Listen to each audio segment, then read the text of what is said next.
Olá, eu sou o professor Lucas, essa é uma aula de filosofia e hoje nós vamos falar sobre razão instrumental e razão crítica.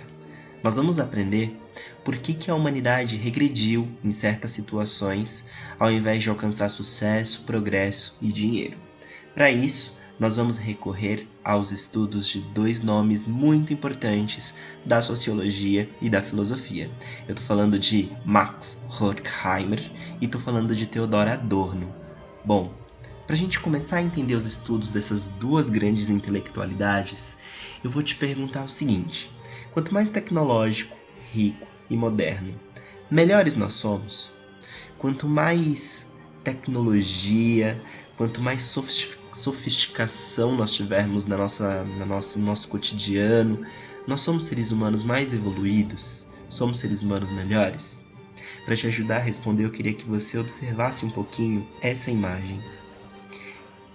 Infelizmente, você está vendo exposto ao meio ambiente a carcaça e vários aparelhos eletrônicos que um dia foram tidos como algo de alta tecnologia, de alta sofisticação. Poucas pessoas tinham acesso a isso e quem tinha acesso a isso, eram pessoas bem vistas socialmente. Bom, a situação no qual eles estão ali não é boa para o meio ambiente, nem boa para as pessoas que estão próximos a todo esse lixo tecnológico que está exposto.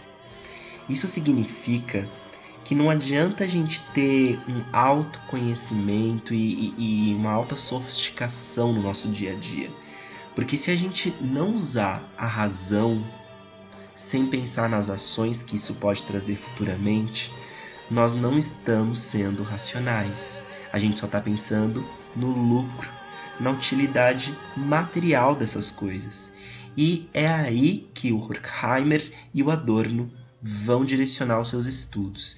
E eles vão falar também que até a cultura que a gente consome, a música, o teatro, a dança, o cinema, e por que não as redes sociais, até elas já perderam o seu propósito artístico, o seu propósito cultural para se tornar um objeto de lucro, para se tornar uma mercadoria.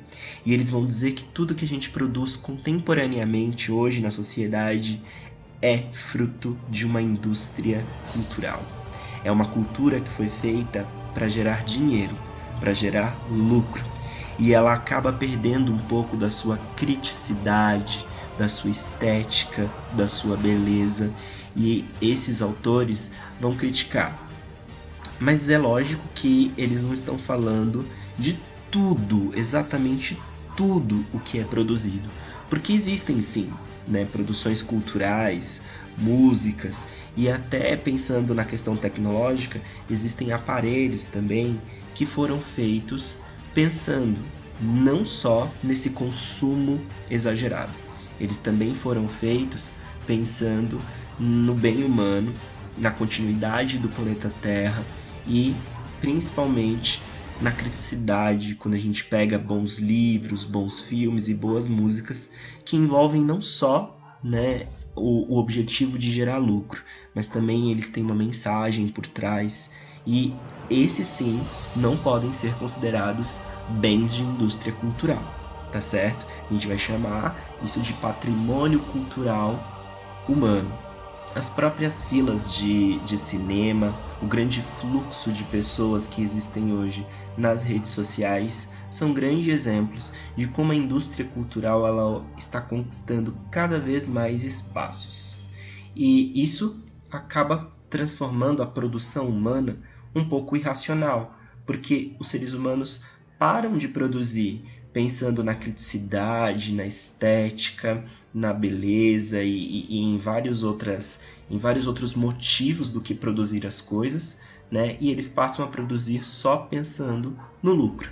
Se eles produzem pensando só no lucro, isso é uma produção irracional. Essa produção irracional humana também é tratada pelo Horkheimer e pelo Adorno como razão instrumental. Em resumo, razão instrumental é tudo que é produzido só com valor de compra e venda, tá certo?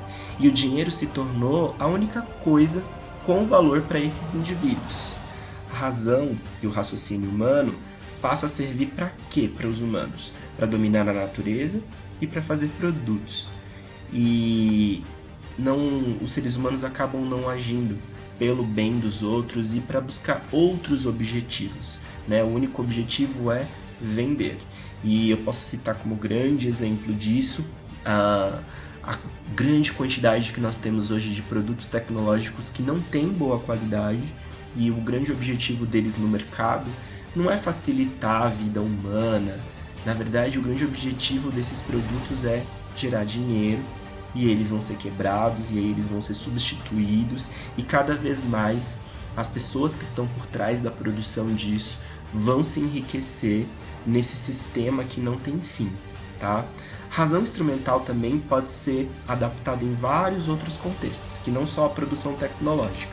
Eu posso citar para vocês como, por exemplo, o que o governo alemão fez para tentar melhorar a economia e tentar melhorar a condição de algumas pessoas da sociedade durante o governo nazista, em que o projeto Solução Final foi posto em prática. A solução final no governo nazista tinha como objetivo matar muitas pessoas da sociedade, fazer uma limpeza no país da Alemanha, realmente matando as pessoas para que todas as pessoas tivessem oportunidades de emprego, tivessem oportunidades econômicas. Só que quando eu estou falando todas, eu estou falando só quem era tido como alemão ariano.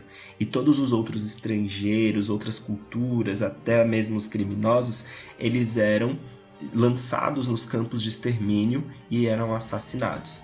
Vocês estão vendo aqui uma fila de mulheres judias e temos alguns homens ali entre elas também, e essas pessoas estão indo para a morte. Tá? A morte acontecia nas câmaras de gás. Vocês estão vendo na segunda foto um exemplo disso, né? Antes de ir para a câmara de gás, as pessoas ficavam nos campos de extermínio um tempo, em quartos, onde elas ficavam aglomeradas esperando o momento exato, né? A maioria delas não sabia do que ia acontecer, algumas poucas sabiam que elas iam morrer, né? E que aquilo ali era o momento final da vida delas, proporcionado pelo governo nazista alemão, tá? Aqui a gente tem uma foto em que vocês vão perceber que tá aberto aqui pra gente, mas na verdade era um ambiente completamente fechado, e onde as pessoas elas eram asfixiadas com gás. E no final aqui, né, no passo 7, vocês vão ver que os corpos eles eram desovados. Isso é assassinato em massa, em uma palavra só, genocídio. E é um uso instrumental da razão, porque o governo, para melhorar as condições do país, para melhorar a economia, ao invés de pensar em como lidar com tudo e com todos, o governo simplesmente elimina pessoas, né, uma estratégia política extremamente desumana e violenta, e com um objetivo de favorecer a um determinado grupo da sociedade, tá? O Horkheimer e o Adorno, eles vão propor que nós vivamos num mundo com uma razão mais crítica. Uma razão mais crítica usa o conhecimento pensando nos resultados e no que ele pode trazer, e também nos efeitos. E ele cobra da humanidade uma postura de estudo constante, e não só produzir algo para vender e para usar como mercadoria, né? Se algumas das práticas que nós temos e se algumas das coisas que a gente produz, por acaso, desfavorecem ou não são suficientes para contemplar, né, tudo o que a gente imaginou, a gente precisa alterar isso no meio do caminho, a gente precisa melhorar isso no meio do caminho. Então as decisões políticas, as produções científicas, tudo aquilo que envolve raciocínio e conhecimento, ele tem que ser produzido para o bem humano, e se não tiver sido produzido pelo bem humano, eu tenho que organizar isso, alterar isso para que isso volte a ser produção para o bem humano, tá certo? E o Horkheimer e o Adorno, eles vão dizer que uma razão crítica também precisa minimizar os impactos ruins, até que isso seja reduzido, né, completamente, e objetivar sempre o bem social. Eu vou citar como exemplo para vocês uma empresa, né, para vocês não acharem que nós estamos sendo contra o capitalismo. Não, na verdade existe um capitalismo mais crítico e mais consciente, algumas pessoas chamam de capitalismo mais sustentável, né? E eu vou citar o exemplo da empresa Natura, por exemplo, que diversas vezes fala nas mídias que não testa os seus produtos em animais. Isso é uma razão crítica, porque a empresa não está pensando só em lucrar e em ganhar dinheiro. Ela também está pensando em preservar os animais, em preservar a fauna que existe e de não submeter alguns animais a testes que podem levar eles a uma morte, tá certo? Também vou falar para vocês de uma prisão na Noruega chamada de prisão de Bastøy. A prisão de Bastøy é um lugar onde a filosofia é que o presidiário seja tratado como gente, né? E o presidiário lá dentro, ele precisa aprender a se relacionar com outras pessoas. Olha um exemplo aqui, ó, de um policial jogando um jogo de tabuleiro com um dos presidiários de Bastøy. É algo que é incomum no nosso país, né? A gente vê esse tipo de relação entre carcereiro e presidiário. E em Bastøy, um presidiário ele precisa estudar, né? Eu tenho aqui, por exemplo, a sala de informática de Bastøy como exemplo disso, e até um presidiário fazendo o conserto de uma bicicleta, né? E eu vou mostrar para vocês, né, como é uma cela em Bastøy. Na verdade, em Bastøy não existem celas, né? Os presidiários eles ficam em casas, cada casa tem 6 quartos, e os presidiários são responsáveis por limpar, fazer sua própria comida.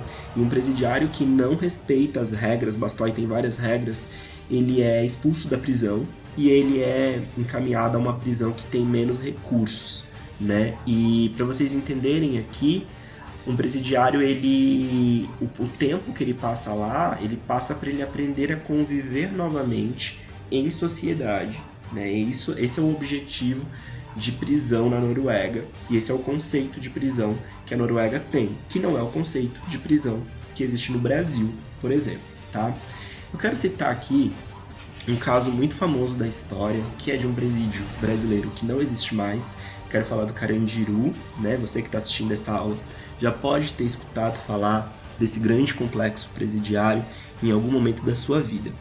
O fotógrafo João Weiner, ele fez vários estudos lá dentro desse antigo presídio. Ele esteve lá quando o presídio, né, estava aberto, e várias vezes em entrevista as pessoas perguntam para ele.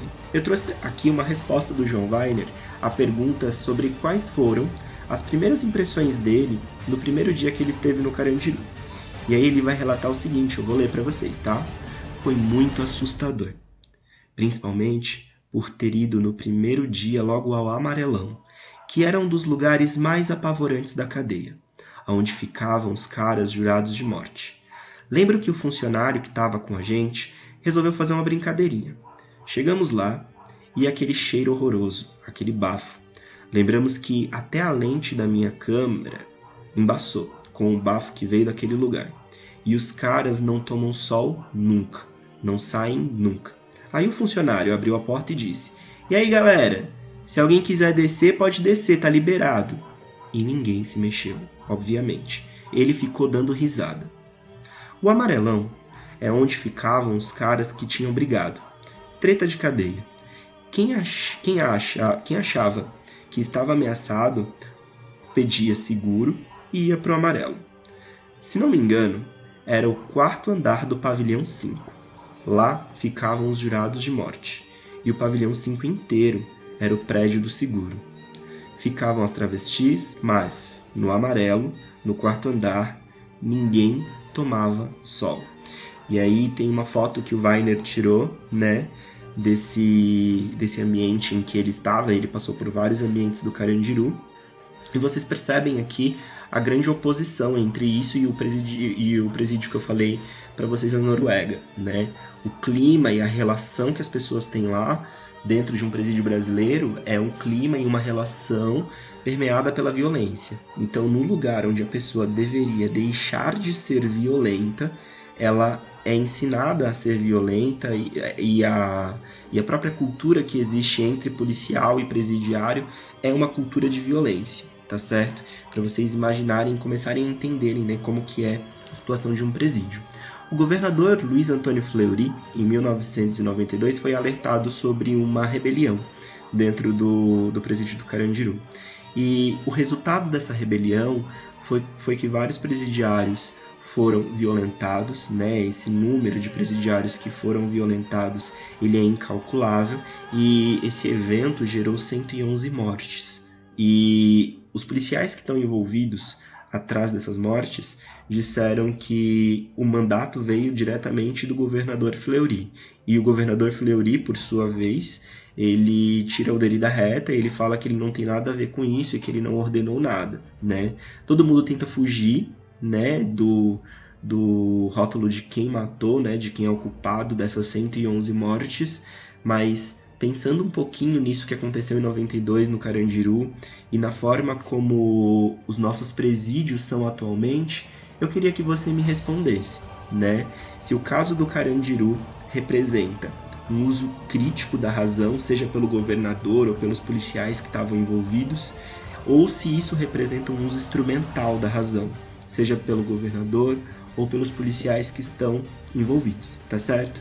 Se você ficou com alguma dúvida, retorne à aula, assista com mais calma. Essa foi uma aula sobre Adorno e Horkheimer e eu vejo vocês na próxima. Tchau, tchau!